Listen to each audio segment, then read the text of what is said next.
Grandes écoles sur 40 pages, c'est dans Challenge. Radio Classique. Radio Classique, l'invité de l'économie. 7h49 sur Radio Classique. Mon invité ce matin, le directeur général délégué Europe de Géopost. Bonjour Christian Emery. Bonjour. En fait, pour faire simple, c'est vous qui dirigez l'ensemble des activités colis de la Poste en France et en Europe, ce qui fait beaucoup. Et pour vous, c'est évidemment la période de rush. Il faut livrer des millions de paquets avant Noël. En termes de chiffres, ça donne quoi d'ailleurs au juste ? Alors, en termes de chiffres, il faut d'abord distinguer au sein de la Poste, sur le territoire français, nous avons deux opérateurs.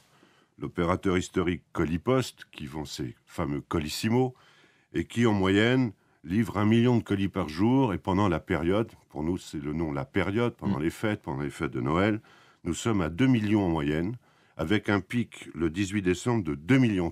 Donc c'était mercredi. Mercredi, donc c'est des montants énormes. Donc Colipost, en 48 heures, livre le domicile dans les foyers.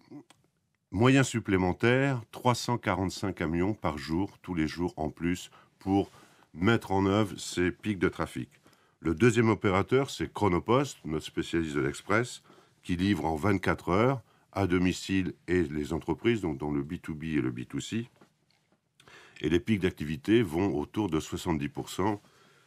Le 17 décembre, nous avons livré 680 000 colis pour une moyenne de 400 000 en général. Là, vous avez de la chance, il n'y a pas de neige. Ça, c'est plutôt bon pour vous, ça j'imagine. La météo est avec nous, c'est une évidence. Il y a 2 ou 3 ans, nous avions eu des gros problèmes suite à des problèmes météo, et notamment des précipitations de neige.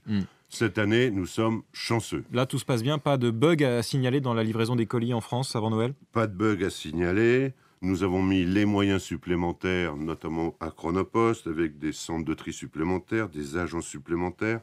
On met en place 1400 tournées supplémentaires à Chronopost. Au-delà de ces deux opérateurs, Colipost, Chronopost, bien entendu, toute la Poste se mobilise. Nous avons les bureaux de poste. On ouvre les bureaux de poste plus longtemps. On a une organisation renforcée. Les facteurs également livrent des colis. Et puis aussi nos points relais via notre marque Pick-up. Comme vous le voyez, à la Poste, on ne lâche rien. On lâche rien. Alors, ce qui change peut-être avec les dernières années, c'est qu'aujourd'hui, la gestion des colis, elle se fait à l'échelle européenne.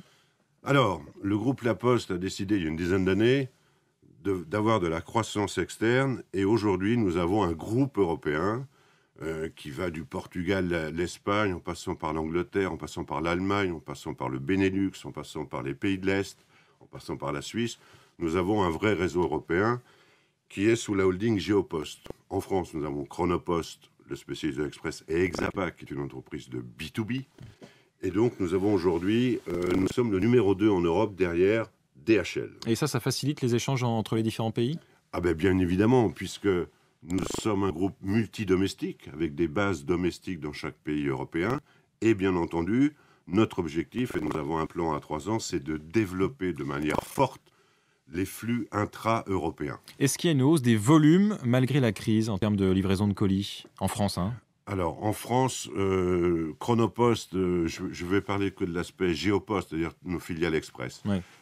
Chronopost a des très fortes croissances cette année, des croissances à 2 chiffres, ce qui prouve la vitalité de l'entreprise, ce qui prouve son dynamisme commercial, ce qui prouve sa qualité de service. Et donc là, nous sommes en prise de part de marché. Et au global en Europe, nous sommes en volume, c'est-à-dire en nombre de colis, nous sommes autour de 9% de croissance, ce qui est bien au-delà du marché. Croissance en termes de volume qui ne se traduirait pas, selon un article des Échos de cette semaine, dans les résultats, avec une baisse du résultat opérationnel pour cette branche colis. Est-ce que vous confirmez, Christian Emery ? Il y a une pression tarifaire dans notre marché. Nous sommes en concurrence frontale avec tous les acteurs du marché. Et évidemment, il y a une pression sur les tarifs. 9% de croissance en volume ne veut pas dire 9% de croissance en chiffre d'affaires. Voilà, on a une pression tarifaire autour de -1, -1,5. Vous avez de très très gros clients, je crois. Amazon, aujourd'hui, ça représente 15% des colis envoyés par la Poste. Ah oui, Amazon est devenu plus que majeur, si vous voulez. Et donc, il a le moyen de vous forcer à baisser vos tarifs un petit peu ? On propose de la qualité de service, on propose de la régularité.